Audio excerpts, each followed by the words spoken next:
Well, we're here.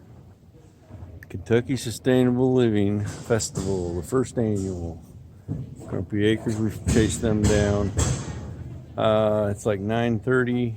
I got up yesterday morning at 6, so I'm what, 27 hours being awake. So yeah, I'm gonna go lay down for a little bit. Get cleaned up. Still gotta get the booth set up, but Chuck Peoples is already here. Shelly and Randy, Two Old Crows, of course Jason, Grumpy Acres, Dog Creek Farm, Jake's here. So they're filtering in. We got time, but you got to come check it out.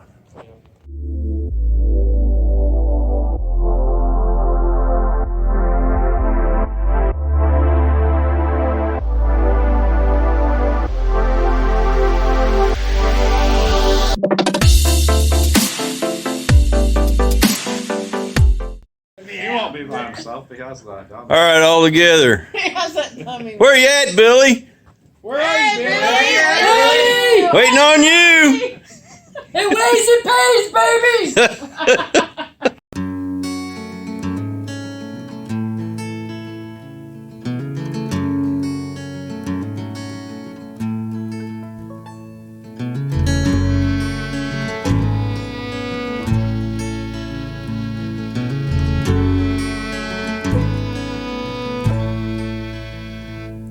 Yes, she is like a stained glass window,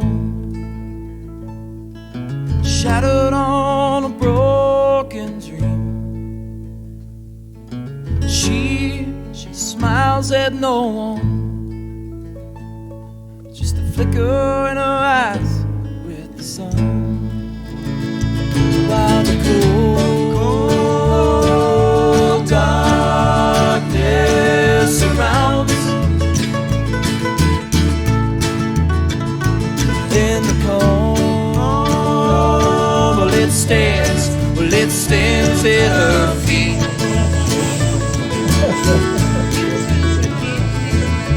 Lady Liberty, She's got the best treats. with the pretty I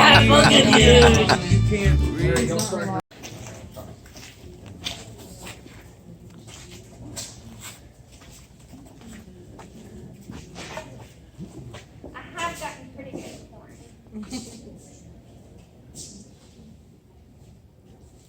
So she is bred. She'll have a calf in February. So usually with dairy cows, they'll be in milk, they're pregnant just as long as the springs are, so for 9 months. So she calved in February of this year. That's what it looks like. You gonna try it? It's milk. She'll have a 2-month dry period, is what that's called, so we'll stop milking her probably end of December. She can rest before she has to go back. This time she was bred to a Jersey bull, so we'll have our first actual homebred Jersey calf. So like if she's feeding her calf milk, you don't milk her too. Right, yes, I do. So some people will do a calf share, so what that means is they'll only milk once a day and they'll lock the calf up and give it a bottle at night, or give it a bottle at night, let it do its work every day.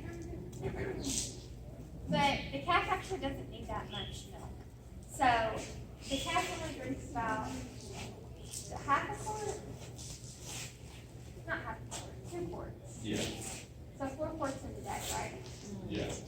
Yeah, so it'll only drink a gallon the whole day. So she'll still have a full udder. We're not really taking it away from her.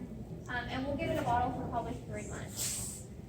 And then with us, we do also grain and hay as soon as they're born, so it's there whenever they do get the appetite and feel like that's the calf. Yeah, how long after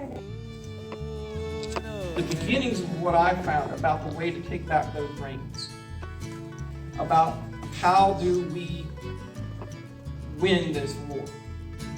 And y'all got it basics. The basics are pretty much out there. You get self-sufficient, sustainable living. That's the basics. But the hard part is your mind, because they have control of every system. they have control of your minds and what you think, what you say, what you vibrate.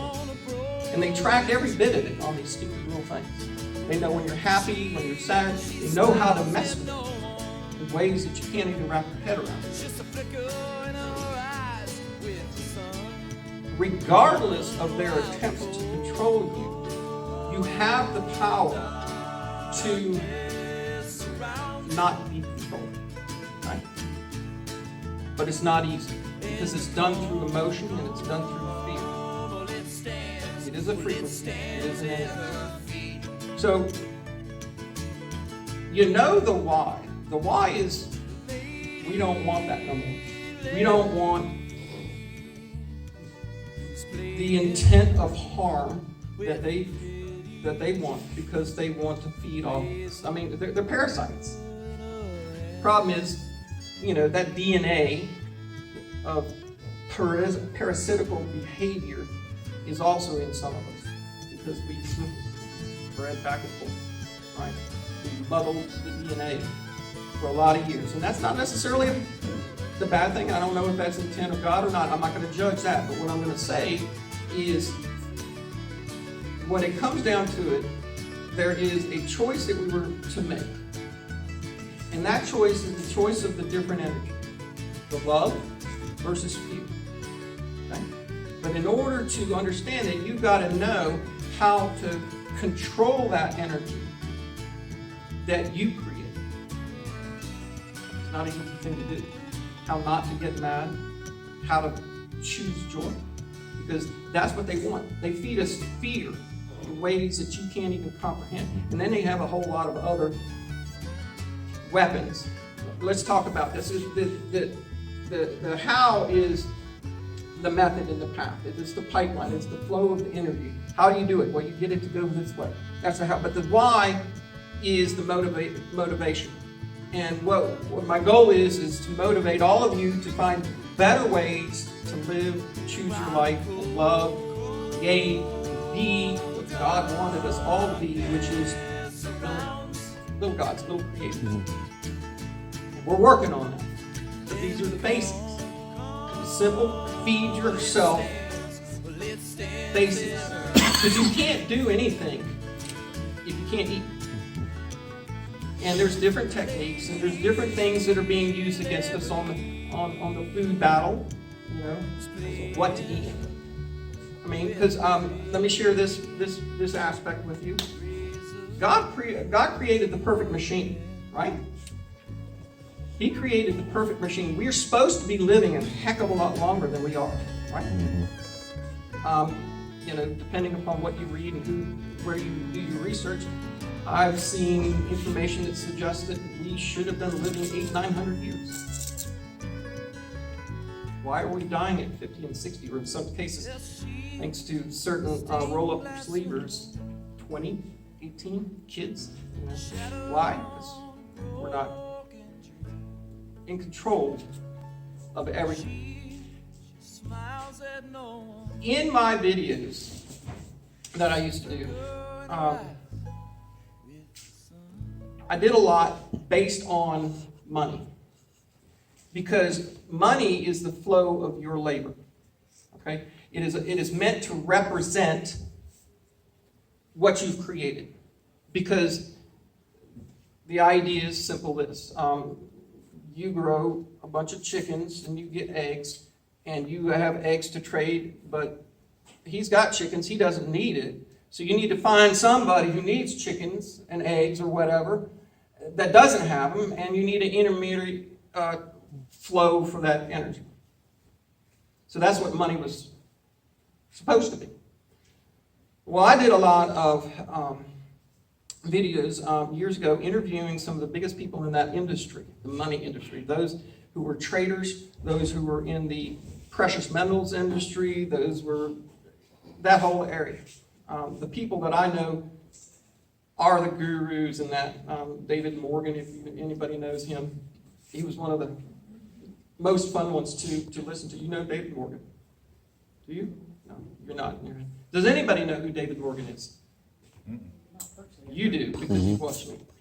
Well, I know him personally. but he is considered the silver guru because he's been in it since the 70s. And so he understands mining and where it comes from, how we dig it out of the ground, how we refine it, and all that good stuff. But he also understands freedom, and he understands what silver represents as far as our freedom is concerned. But there is a term in that that I learned in the monetary world, studying the markets and stuff like that, that I turned and applied to everything else. Anybody heard the terms counterparty risk? I know you've heard it. You've heard it.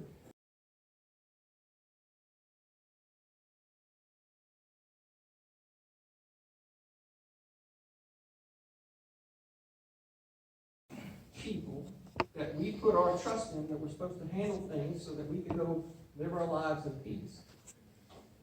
The corporations who produce the products, the distribution system, all of these counterparty risks are failing us now. And that's a big motivation for a lot of you are seeing that because, 3 years ago when we did the old, we won't get into the details of it, but essentially you saw shelves go in, right? You started to go, oh my God, I can't trust that this is going to be here when I want it. The power grid, the money system, all of those things have counterparty risks. So why are you wanting to homestead? Because you want to cut out that counterparty risk. Well, it is also a function of your desire, somewhere deep down, to be the sovereigns that we were meant to be. Wait, I can do this myself.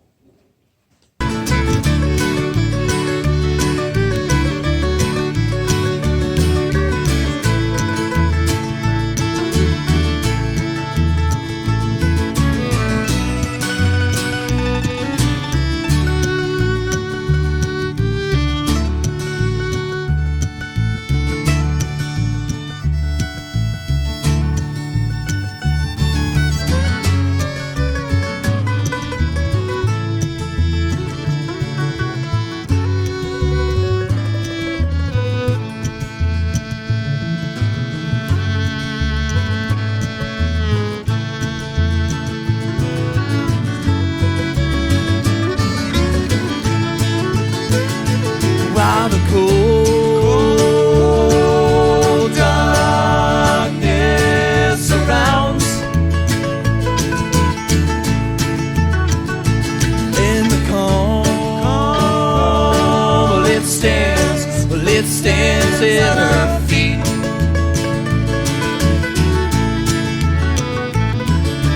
Lady Liberty is playing with the pretty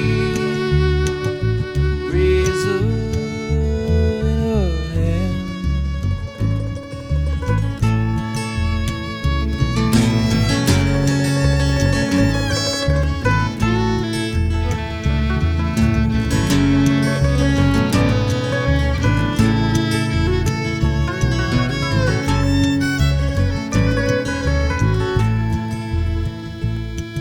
Yes, she's like a stained glass window,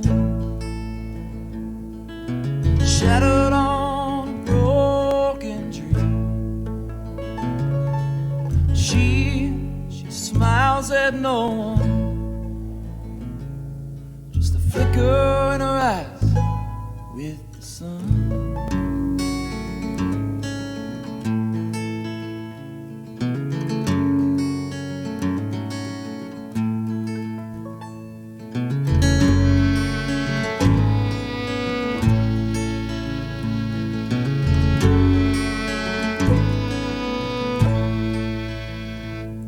Yes, she is like a stained glass window,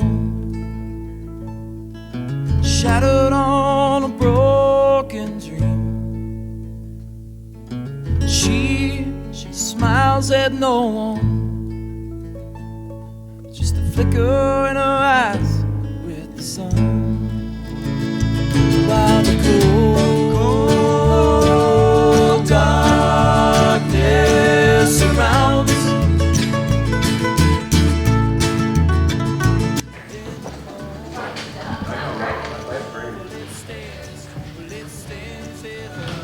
me, before I get started, I just thought it would be neat to give Shelly and Jason a little bit of love. You know, they managed to bring this to you guys for free. Although I wasn't involved in the everyday process, I followed it along the way. You know, we run kind of in a lot of the same circles. And the work for this has been going on for a long time. You know, they donated a lot of their energy capital to you guys. So when you see them, make sure you tell them thank you. Because again, I promise you guys, I do this too. This is a lot, you know, for them to do. So, I guess let me start with introductions real quick. I don't know how many of you guys know who I am. My name is Tad. I have the YouTube channel Life Done Free. I also have the social media platform freesteady.com. I own an alternative energy company called Grid Down. But what I think is important for you guys to know about me today is I'm a 100% off-grid homesteader. I live in a large intentional neighborhood, and I think it's important you recognize I use the word intentional neighborhood, not intentional community. Okay? This community that we built, you know, from the ground up. But for today's conversation, I'm going to be talking about leading the system. So I think it's more important you know who I was. And so I'm going to tell you a little bit about my story, and then I'm going to give you guys the 5, to me, what... Lady Liberty is playing with a pretty razor in her hand.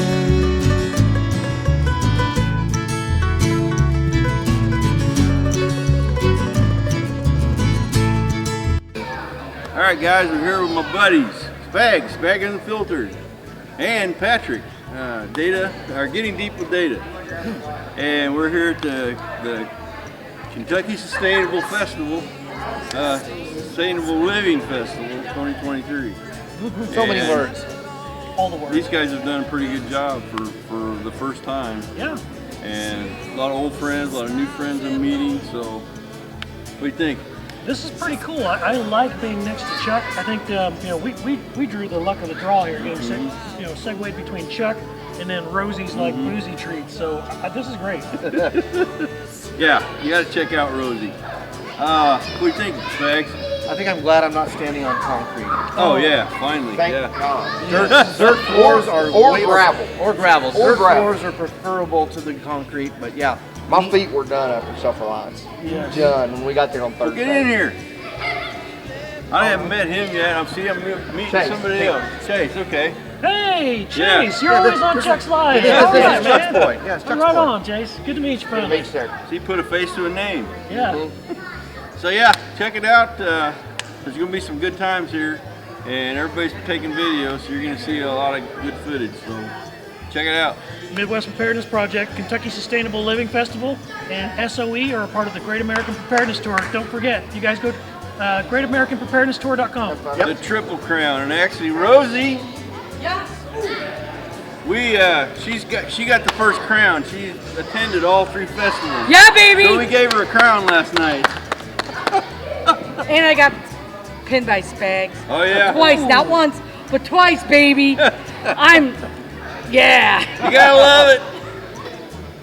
Hey guys, we got Rosie here. We're at the Kentucky Sustainable Living Festival here in 2023, and we just delivered her cart. She's gonna start using this. What do you think? What do you think of the festival? So far, awesome. Can't miss it, man. It's just community. You can't find it out there. Get one of these festivals, meet people, you can trade things, learn things, make friends, Yep. family. Good I'm the friends. latchkey from Camden. And the crown, she was able to attend all 3 festivals. So we donated or presented her with a crown last night at the dinner at Jason's place. So what do you think of the cart? Is it going to work? It's gonna work. Good and deal. then some. And then some. Yeah. So, yeah, happy. And we met her at Self-Reliance Festival. Was it and 4? Or was Yeah. it 3? No. 3. I can't The remember. pig class was 2 years ago? It would have been almost 3 years ago. Yep. So, yeah. So, another good friend. And phone numbers, greater community, all that. Yep. So, good. Check it out. Rosie from Sweet Spirited Temptations. Oh, didn't say. Explain some of what you've got. Oh, okay. Well, I'm doing comfort food the keto style. I've got lemon bar treats. My version of Rice Krispie treats, maybe pork rinds and marshmallows, and all good stuff. She puts the ingredients together and sound, I'm not thinking I like that. Well, and when you taste it, oh my God. Yeah. Well, that one there, the pig. Yeah. Bacon, chocolate covered bacon, Yeah. pig with infused Jack Daniels and Fireball. I can infuse it with anything, and I guarantee you will get a slight buzz. Yeah, check her out. We're going to have her website up soon, so she's growing too. Yeah. Be a part. All right, guys. I'm here with Tom and Dorothy, and you guys are from... We're with Nifty Hoops. We're out of Southeast Michigan. We build hoop houses and high tunnels for farmers and growers of all kinds to keep growing food, vegetables through the winter months. And the quality is phenomenal in the design. They've kind of worked out a lot of the different bugs over the years of high wind and such. So you got to check them out. This is your first time at the festival, obviously? Yep, our first time at the festival. Really happy to be here. Just looking to connect with folks who are, building community and building, food and farming economies and communities in their local neighborhoods and towns. And just to be able to serve them. It's all, we're a small company and we're making this all with, American steel and just really interested. Made in the USA. Yeah. Just interested in working, with our growers to make sure that it works for them and that they can succeed. So bringing some of our expertise and actually growing in these things helps a lot. It's different than growing outside, in an outside garden. Well, it's nice you can be able to control the environment a lot better. Keeping the rain off of your fruiting crops, and again, the big thing is keeping, extending that growing season. You can grow clear through the winter time. Even in the north, where we're from. Cool. Thank you, guys. Yeah. Thank you. Thanks, Dan. I said no one. Just a flicker in her eyes with the sun, while the cold darkness surrounds. In the calm, well it stands at her feet.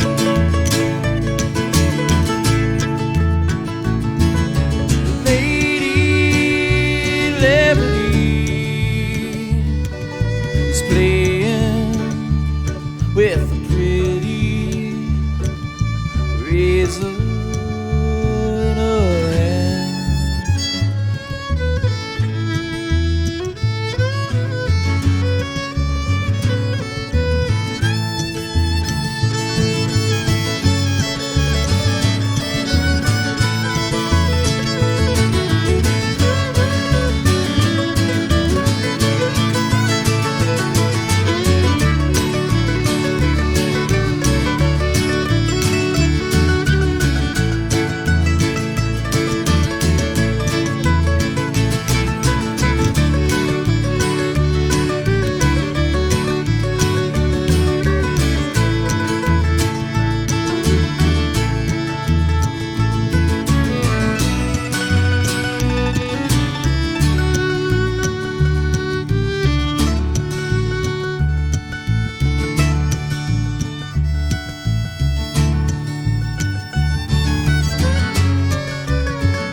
Hey y'all, Kentucky Sustainable Living Festival. I got Chuck here. I'd say he's starting to be a pretty good friend. Yes, absolutely, absolutely. So, he anything in the medical world that you have questions about, especially in the tactical and adverse side of things, this man knows it. He can teach you. He's got all kinds of classes going on. What do you think of the festival? I love it. This has been a good festival, especially for a first-time festival. A lot of interest, and one thing I've noticed is there's a lot of people who have never been to something like this. They're new to this, and they're asking the questions of, I don't know where to start. Where do I start? And there's so much of a wealth of knowledge here that you can't help but learn. And I've really enjoyed it. Plus, I get to spend time with all of you all. We've been to all these festivals, and you know, it's kind of like we get to do a reunion every couple of weeks. Yeah, that's what it is. Yeah, and it's nice. But yeah, we've done, a lot of people have taken interest in my stuff, not just the emergent tactical stuff, but the long-term care, which is really what I like to focus on, is what do you do after you stop the death? But yeah, it's been great. Got to watch you process a hog a little bit yesterday when I could run away from the booth, and there's been great classes. So how do they get a hold of you? Yeah, you can go to my website, homesteadmedical.us. My contact information are on there. You can email me, Chuck at homesteadmedical.us, and I build custom medical kits. I've got medical kits already built, and I've got a variety of classes, and I'll do a custom class for you. If there's some specific things you want to learn, talk to me and we'll develop a class for your group, and I'll come to you and teach it. Cool. That's all I need. All right, thanks, sir. Check us out. All right, guys, here at the Kentucky Sustainable Living Festival. First one. These are some good friends we met along the way. Got Joe here. They decided they're going to get some vending stuff out here. What do you guys think of the festival? It's been pretty good. The crowd, we've had a real good crowd here, and the class has been going good. We met a lot of people. I've been enjoying that. I'll tell you what, the kids enjoy Emily over here doing the milking cow milk. Yeah, she's pouring out samples, and they get to try it. And it's funny the faces that they make because you don't realize where it's coming from. And that's what this whole thing is getting closer to your food chain. But yeah, this is for the first one. It turned out pretty dang good. So, anything that you'd like to highlight as far as what you're selling, or any contact information that they got? Well, I do the little leaner size. My wife knits hats and scarves. I'm just getting started, so I really don't have any contact stuff. Okay. He's got an interest in blacksmithing, so we'll kind of follow and see how that goes. Helping with the information that I've got a couple books that I probably can send him and all that. So sounds good. You know, keep growing this community. Thanks, Joe. Yep, thanks.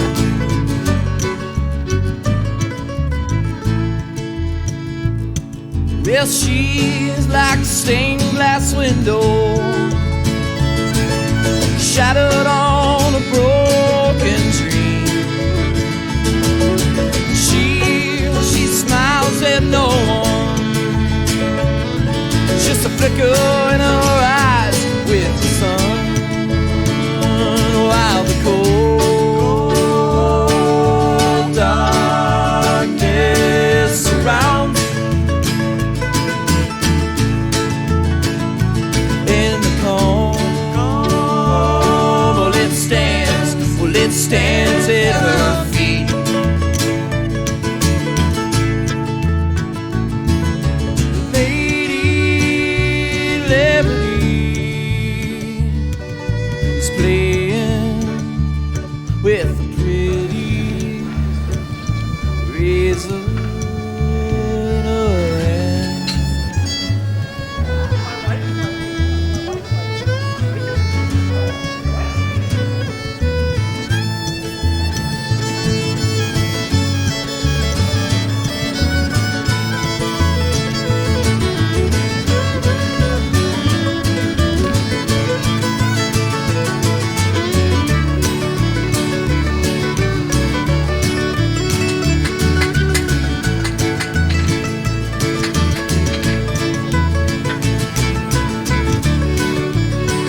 Shattered on a broken tree. She smiles at no one. There's a flicker in her eyes.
Well, she's like a stained glass window, shattered on a broken tree. She smiles at no one, just a flicker in her eyes with the sun. How are you? Good. While the cold darkness surrounds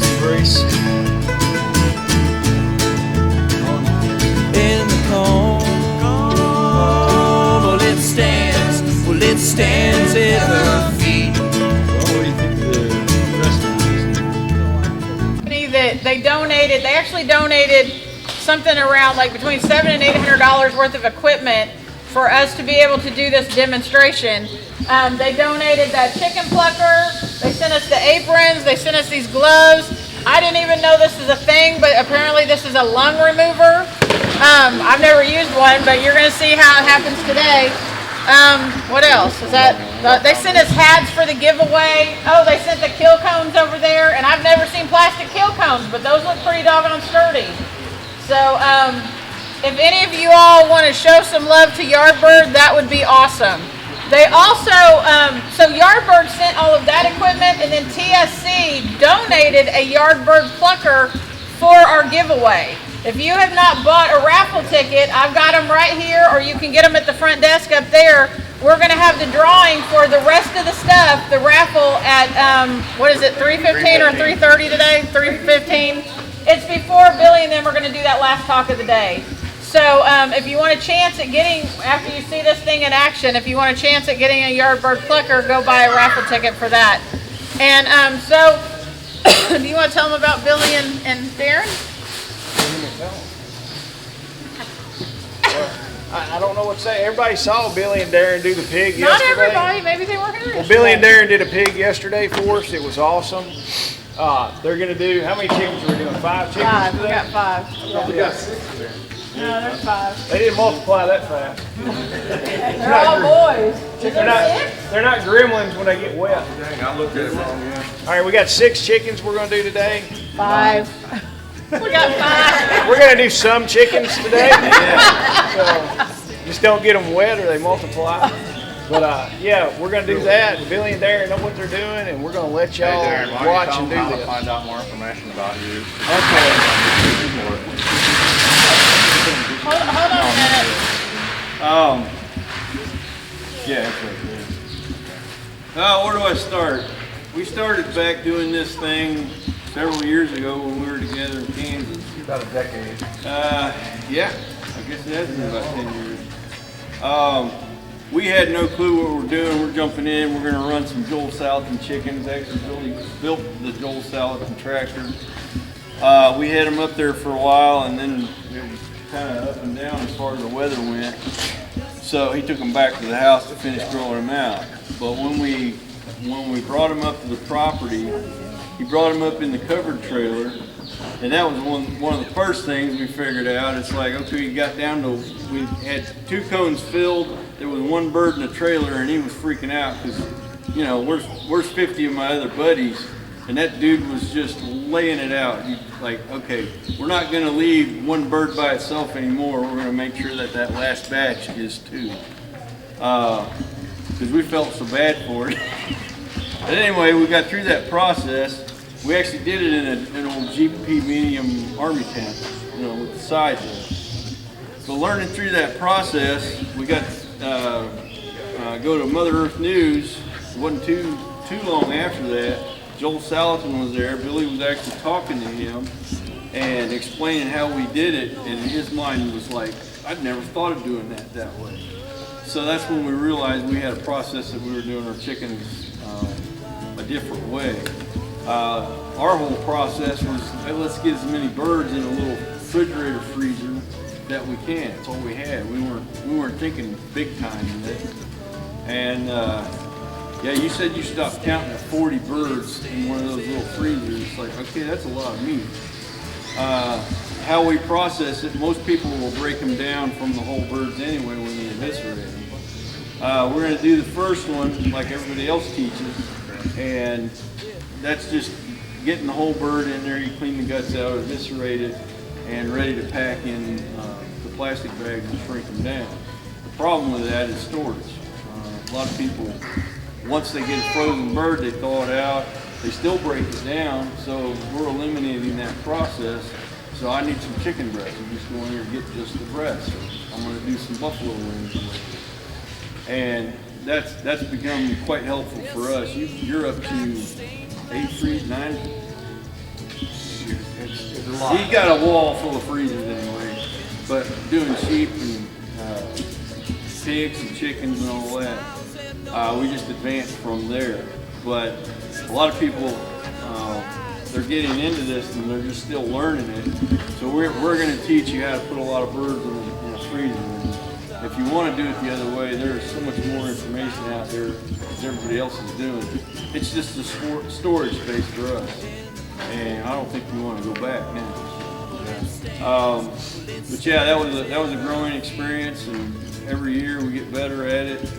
And it seems like the Lord keeps bringing us together to do these classes like this, and it's just been a lot of fun. A lot of friendships have developed over it. So, what do you guys say about it? No, he's right. Hey, in a nutshell, can everybody hear us? Yes. So we don't need to put these mics on? I can't even get them on. I think you did. That thing was like falling over my eyes like yesterday. So check this out. If this, you know what we're talking about, a refrigerator freezer combo.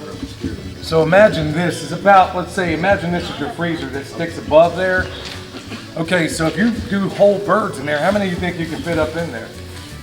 Probably, if that's all you had, you're going to be lucky to get 8 birds in there, especially if they're Cornish crosses, which these ain't. These are heritage breeds, but you're lucky to get that many birds in there. I kid you not, like Darren said, we got 40 in a regular freezer doing it this way, and we probably could have got 60. We just ran out of birds. Those little chests, I think we put 100 in them. Oh yeah. Those little small chests. Probably a couple hundred, really. Oh yeah. And it comes down to being able to pack them. So this method we came up with because we were living up in Hiawatha, Kansas, scratching this place right plumb out of the wilderness. And so we had very limited space, so we had to come up with a method that made a whole lot of sense as far as stacking away a whole lot of meat. So the cool thing about this method is if you don't want to get in there and pull with the guts, you don't. But to really be responsible with this method, it kind of relies on you knowing how to compost, which when we first came up with this, and it's been years ago, we weren't exactly old hands at composting. So there's a zero-sum game. Now the downside is you ain't gonna get the cavity. If you wanna make bone broth and stuff like that, yeah, you got all the extremity bones, but you're not gonna have the cavity. You're not gonna get that part. So all of this is a zero-sum game. Now who's processed chickens before? Anybody? Have y'all done it with the whole birds, basically? That's the way everybody does it. So you're gonna see another way of doing it. And if you're gonna, think about this, even if you're gonna sell them, because a lot of us can sell poultry, think about this. Grocery stores done did all the work for you. So if you pay for a whole bird, or you pay one that's pieced out, which one costs more? Right, so they already done it. Think about this. If you're gonna sell these birds, you can go sell them whole, and most people have no idea what to do with a whole bird. Let's be honest here. We live in the United States of amnesia. Nobody knows what to do with a whole bird, for real. But if you could sell those parts in pieces, add 20% to whatever that whole bird was, and that may make all the difference as to whether or not you were profitable or not. So consider all that. I ain't got, what else you got to say, Aaron? We're just waiting on this. No, is that tip where we need to be? Yeah, we're all right. Okay, the first thing we try and make sure, should have gone on it a little earlier this morning, but you kind of regulate the temperature for chicken at 145 degrees and 150. That's why we got that sense thermometer on there. And the deal is, you don't have it hot enough, it won't release the feathers. And if it's too hot, it'll burn the scald the meat, and it gets real tough. So, now you've got a tough skin to work with, and the meat's already kind of cooked. You can still eat it, but when you go to cook it in casserole and stuff, that meat won't absorb the spices and the juices. If it's already cooked, it's done.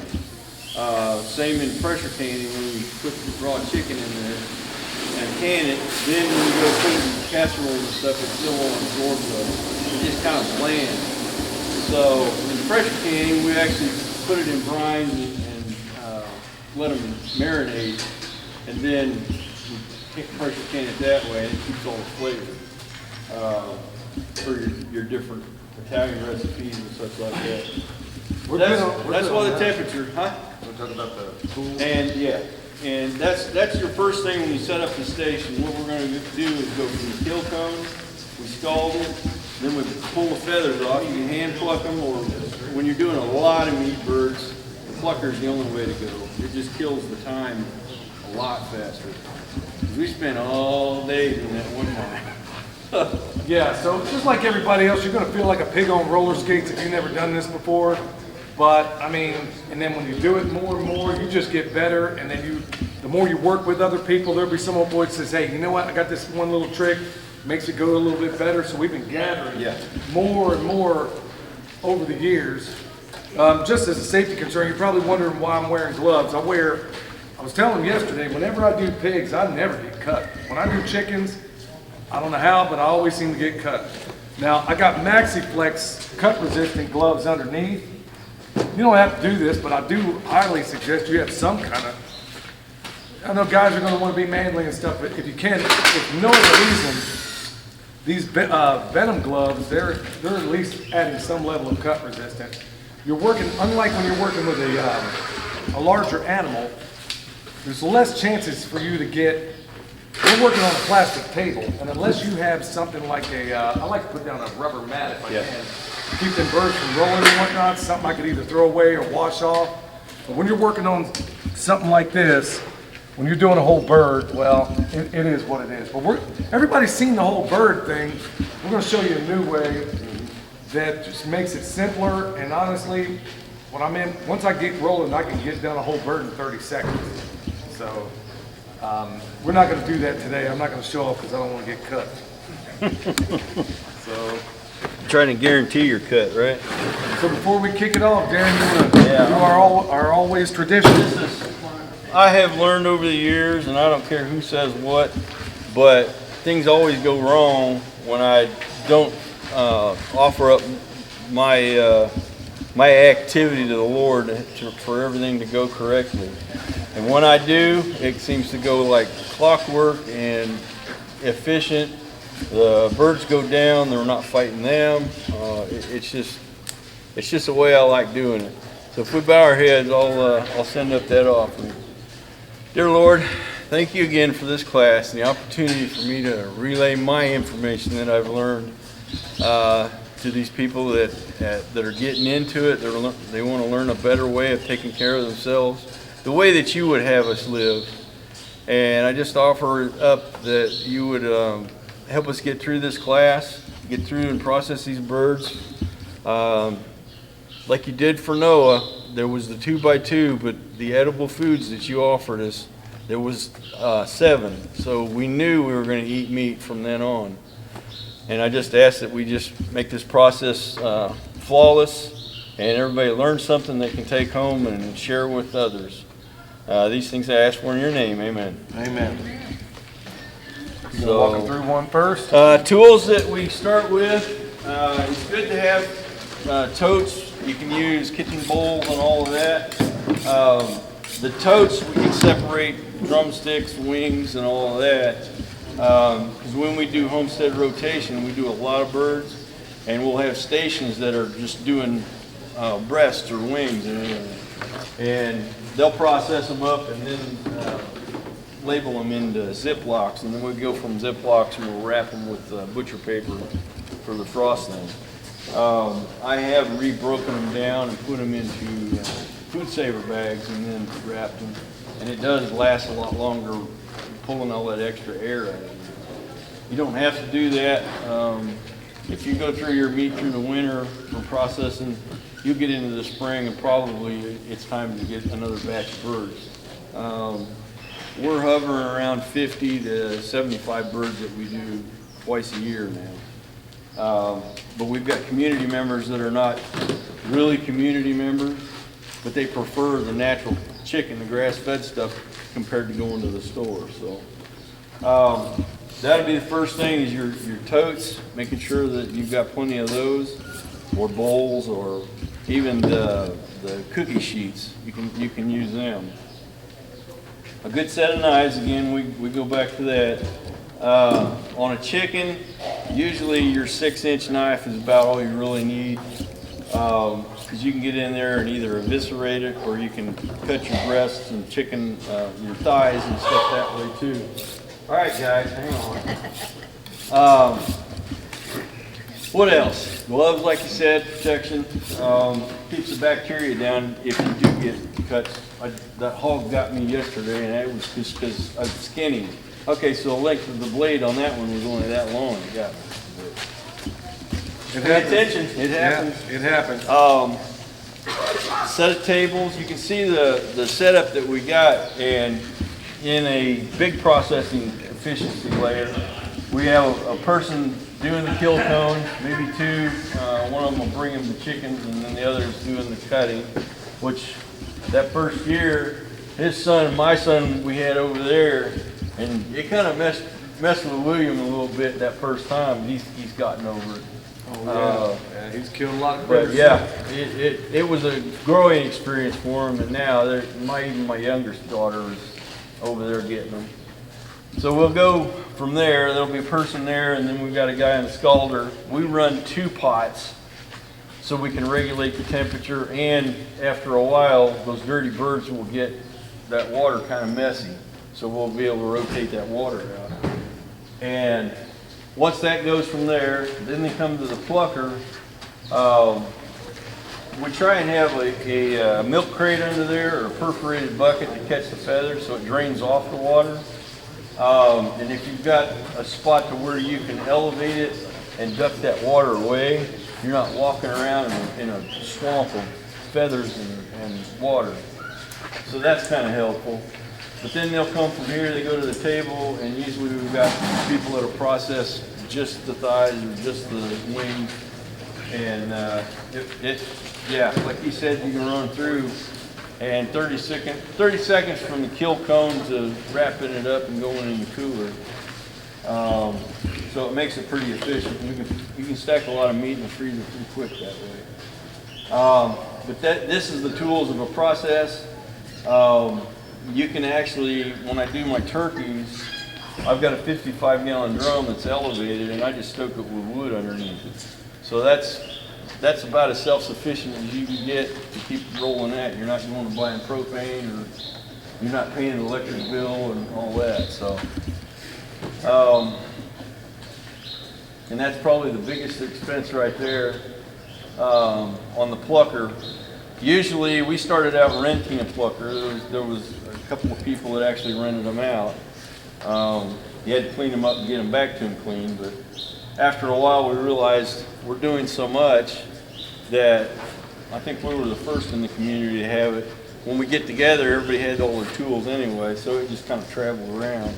And I think everybody's got one now. But, that was the biggest expense, and when you do that much meat, cost effective about going to the store, raising your own birds, it pays for itself pretty quickly anyway. So, and then a couple of tables. I've got an outdoor kitchen sink that everybody kind of tends to huddle around when they're cutting. I've got whiteboard material on one side of that table and then the double stainless sink on the other. And just having running water there is quite helpful. So we'll have a couple of hoses and then the sink running, and everybody can stay clean and all that. But yeah, the only real tools that you really need is like a 6-inch knife and just keeping a hone around, keeping that edge on it. But are they fighting now? No, they're just getting a little restless.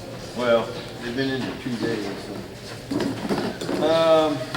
Yeah, before you do them, how long do you let them fast? That's another thing too, if you can keep them away from food. We usually will feed them in the morning, and then they get to graze all through the day. So we'll withhold that for that 12 hours. Usually we try to start sometime the next morning. So anything that they're eating is probably usually on just the grass. And every time we pull them out, there's a gullet full of grass usually in there, some bugs and all that, grasshoppers. But it keeps the rest of their digestive tract clean especially when you're cleaning out the bird. Not so much on our strong bond method, but yeah, if you perforate, like we had a mishap with the intestines yesterday, and it almost got into a mess, didn't it, Randy? So, yeah, it just keeps that down to a minimum if they get to fast that 12 hours. So, are we at temp? We're ready. Okay. So, temperature, you already told them all that? Yeah, I regulate that temperature. Yeah, I think I covered the if it's too not hot enough, those feathers won't come out. Oh, did you put this up in there? Okay. The dish. Or you can just put them. You just had the barrel of the ice water over here and tell them. Yep, yeah. We'll slide them right off the table into it. So this is the consequence of. But look at all them carcasses. Do you have the? We have 4. We should have 5 birds. Okay. So they're all down now. Yeah, they're all in there. You want to do that, and I'll start. Well, it's gonna be a minute. I did have Ziploc bags here. They put them in here? Shoot. I don't know. Ziploc bags in there. There should have been some over there. Back in his truck. Is this truck sitting over there? I think it's sitting there. Right here. Show everybody how to pack them up. If you wanted, you could cut these. Hey, oh yeah, I want to show you all this. When you buy a chicken in the store, do you ever see yellow fat on it? That's a rhetorical question because you don't. It's because how they raise them in a confinement house. If you see yellow fat on there, that is an open indication that they were farm raised.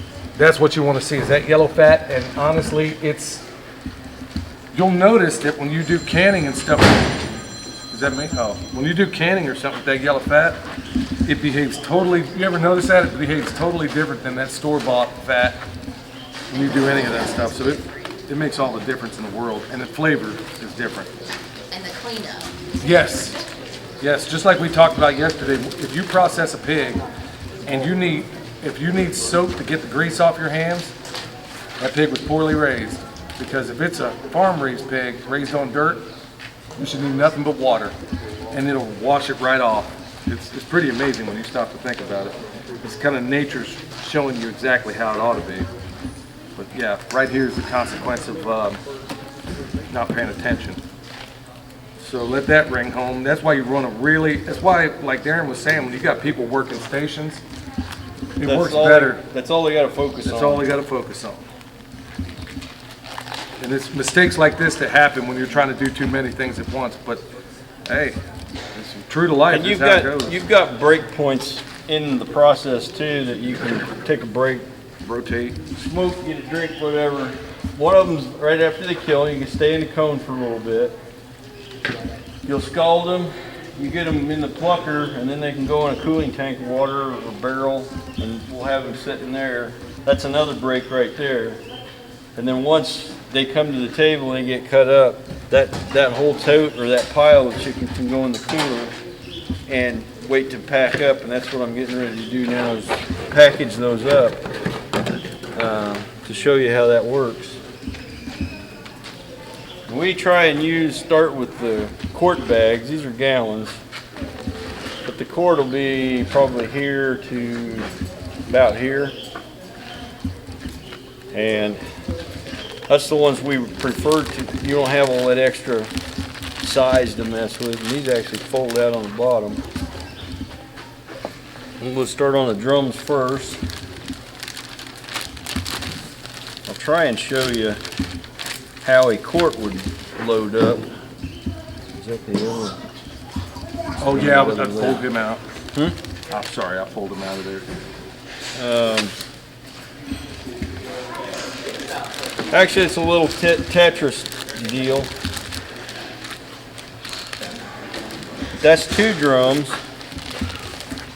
One fits one way and the skinny side goes on the fat side of the other, so there's those. And like I said, we'll keep them together so there's many meals. So we're going to do drumsticks tonight. That's kind of how it plans out. So there's four drumsticks. Somebody could have them. And see how thin that is? How much that lays flat? What do you say? You could have probably 30 to 40 stacked in that freezer. Is that a whole bird?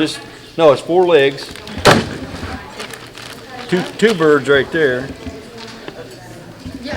I'll put them all together. You'll see a whole bird in one pile. Actually, 2 birds.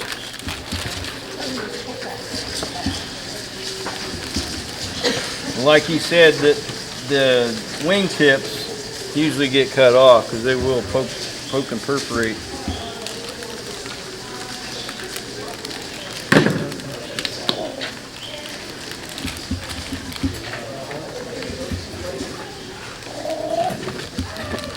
Pushing on him?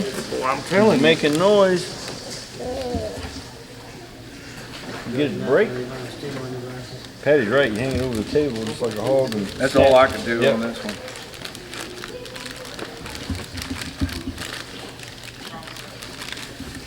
Well, there's 4 wings. I think I'll stick all of them in there. So that's 3 birds. Yeah, that's 2 birds and wings right there. Got 2, yeah, got 2 more there.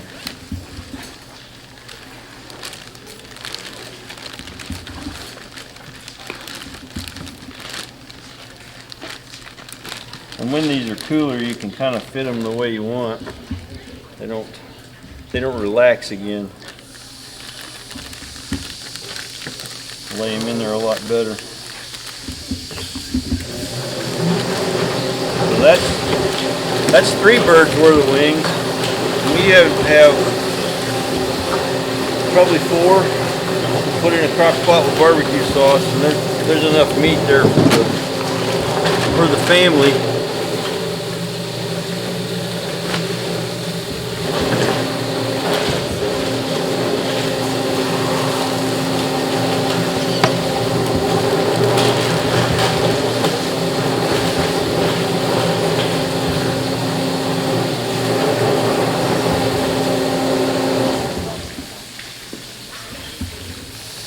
if you don't want to dress them up this way, you run this whole pile of meat through a grinder.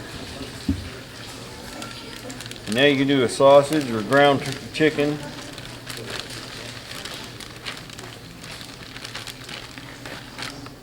Or stick it in a pan, cook it all up and shred it, and you got pulled chicken.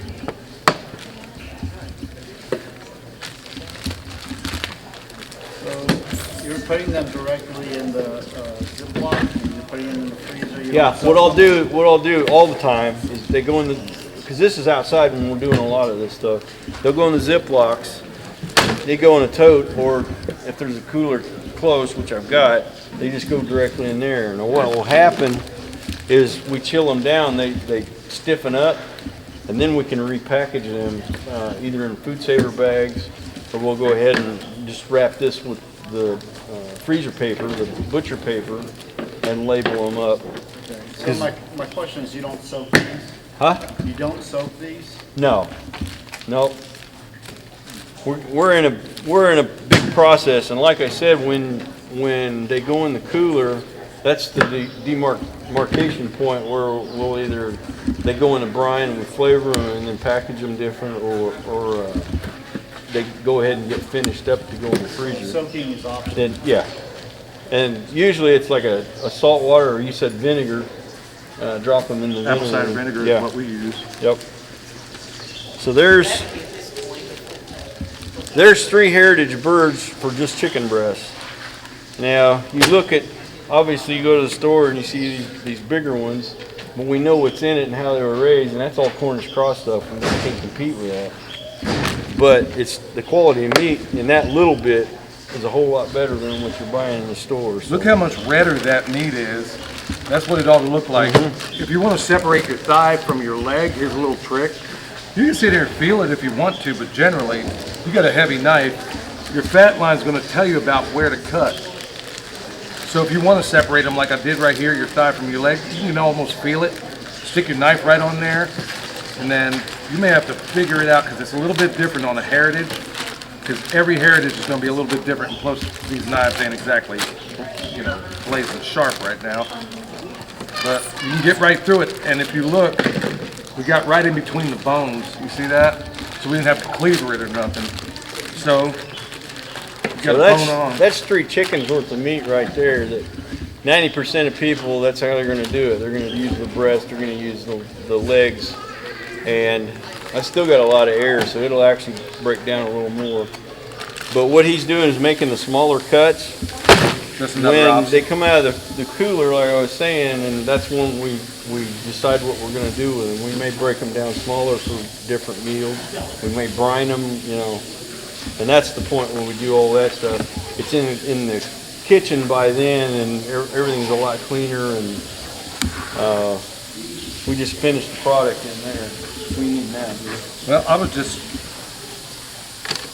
another way. I mean, the knives weren't, so you can leave the skin on them like that.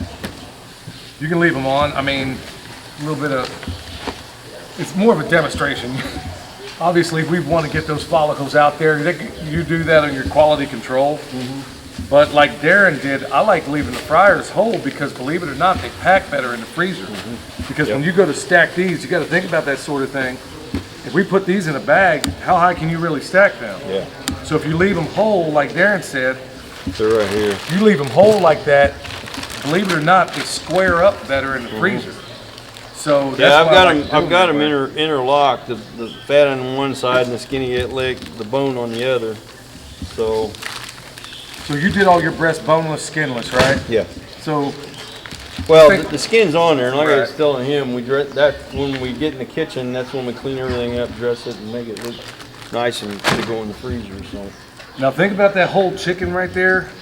Once again, I want to beat this point home. If anybody's wanting to get in the poultry business and you're going to be the one processing them, which if you're going to make any money, it's got to be you doing it. 20% more, as opposed, if I left that bird whole, I'm going to get 20% more by breaking them down into pieces. And then here's the cool thing. Let's say it's hard to get rid of a whole bird in today's day and age unless you're here. Most folks don't know what to do with a whole bird, and they don't know how to piece it out. They don't know how to break it down. Even if you buy, like Darren just showed, if you buy a whole bird, Okay, thank you, buddy. Basically, no want me feet to go ahead and and no do neck. That's your bird right there. If you buy a whole bird, could you take this same process we just showed you and break it down and save yourself a pile of money? Even if you had to go to the store now, if you have a whole bird, it's the same exact process. But you're saving a whole lot of money. You're saving a whole lot. You're saving at least 20%. You think in this day and age you could save a little 20%? I don't know about y'all, but my last name ain't Rockefeller. Normally, if these knives were better, just go right through it. Yeah, that's where I was fighting. They'll go. We'll get the job done. We'll get there. It ain't efficient. We didn't bring a sharpener, so I ought to do it with my leather. So these gallon bags, I'm gonna put a whole bird, wings, thighs, and everything in.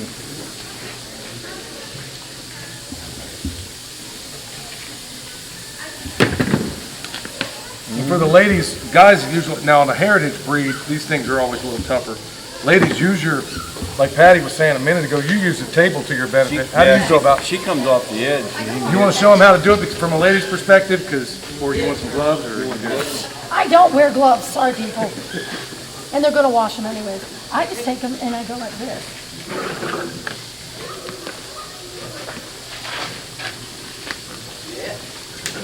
Let the table work for me. That's a smart way of doing it. Whereas you got me and Darren gonna try to muscle through this thing like we ain't. She's over here using physics in her favor.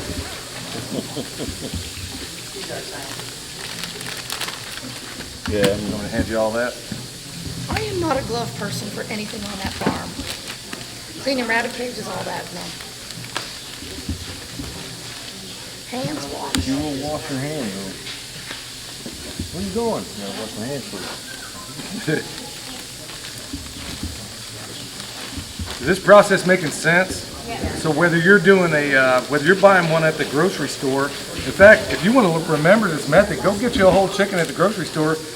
Okay, imagine the head's gone and the feet are gone. That's exactly how you buy it in a store, right? Go home and do what we're doing. Cut them down to sagittal plane. And don't worry, I mean, you can't, if you mess it up, just remember, small cuts, small mistakes.